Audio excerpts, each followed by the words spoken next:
গল্পের জায়গাটা হলো রূপনগর গ্রাম। একদিকে তিস্তা নদী, বাকি 3 দিক ঘন জঙ্গল। বেশ একটা অত্রেজানো পরিবেশ, তাই না? একদম।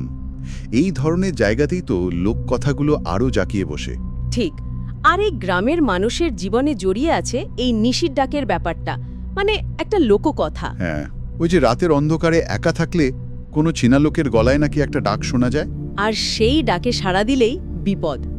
ভাবলেই কেমন যেন লাগে। অবশ্যই, এটা তো বহু পুরানো একটা বিশ্বাস, অনেক জায়গাতেই একটু এদিক ওদিক করে। গল্পের যে মূল চরিত্র অরুণ, সে গ্রামেরই ছেলে, কিন্তু সে একটু অন্যরকম। পড়াশোনা করা, যুক্তিবাদী। সে এসবে বিশ্বাস করে না আর কি। একদমই না, বরং একটু তাচ্ছিল্যই করে।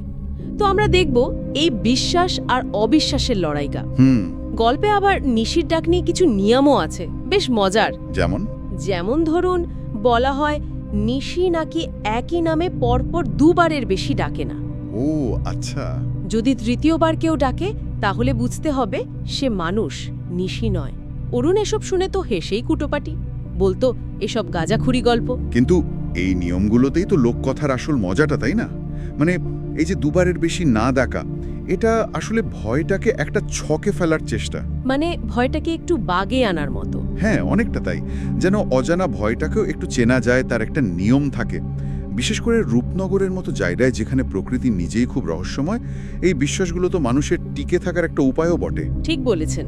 এটা শুধু কুসংস্কার বলে উড়িয়ে দেওয়া যায় না। না না, এটা তাদের সংস্কৃতির, তাদের বেঁচে থাকার কৌশলের একটা অংশ। আচ্ছা, এরপর এলো সেই রাতটা, ঘোর অমাবস্যা। যে রাতে অরুণের অভিজ্ঞতাটা হলো। হ্যাঁ, অরুণ ফিরছিল একা। গ্রামের পাশে একটা বাঁশ বাগান আছে, বেশ কুখ্যাত।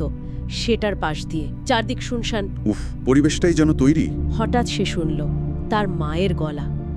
অরুণ, ও অরুণ। বাপরে, মায়ের গলা ওই অন্ধকারে?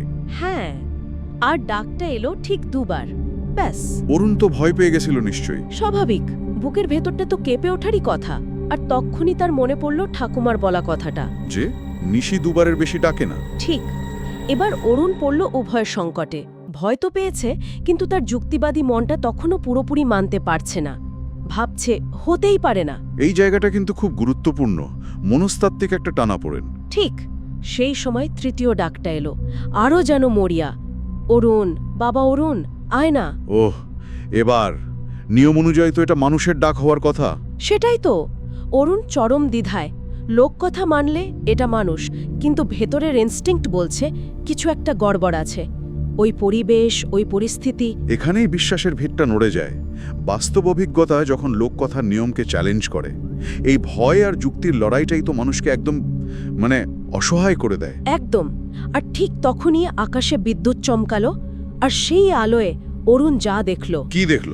বাঁশঝাড়ের একটু ভেতরে একটা আবছা কালো মূর্তি, মানুষ নয়, আর চোখ দুটো যেন জ্বলন্ত কয়লার মতো লাল। সর্বনাশ! অরুণের আর বুঝতে বাকি রইল না, এটা ফাঁদ ছিল, নিশির ফাঁদ, নিয়ম ভাঙার ফাঁদ। তৃতীয় ডাকটা ইচ্ছে করে দেওয়া, নিয়মটা জানা আছে বলেই। মনে তো হয় সেটাই। অরুণ আর এক মুহূর্ত দাঁড়ায়নি, যা বোঝার বুঝে গেছে। একেবারে পাগলের মতো গ্রামের দিকে দৌড়। আর পেছনে শুনল এক হিমশীতল খলখলে হাসি, অমানুষিক হাসি। এই অভিজ্ঞতাটা তার সমস্ত যুক্তিবাদ, বিজ্ঞান মনস্কতা যেন ধুয়ে মুছে গেল। বিশ্বাস না করে উপায় ছিল না আর। সে রাতে প্রাণে বাঁচল ঠিকই, কিন্তু এরপর আর কোনোদিন একা রাতে ওই পথে যায়নি।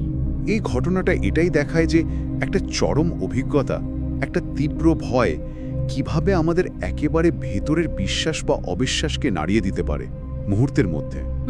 অরুণের এই যে পরিবর্তনটা, এটা লোক বিশ্বাসের শক্তিকেই তো তুলে ধরে।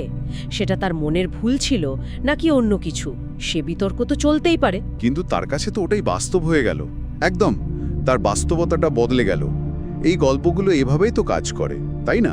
প্রজন্মের পর প্রজন্ম ধরে একটা সাবধানবাণী হিসেবে অজানার থেকে বাঁচানোর একটা চেষ্টা।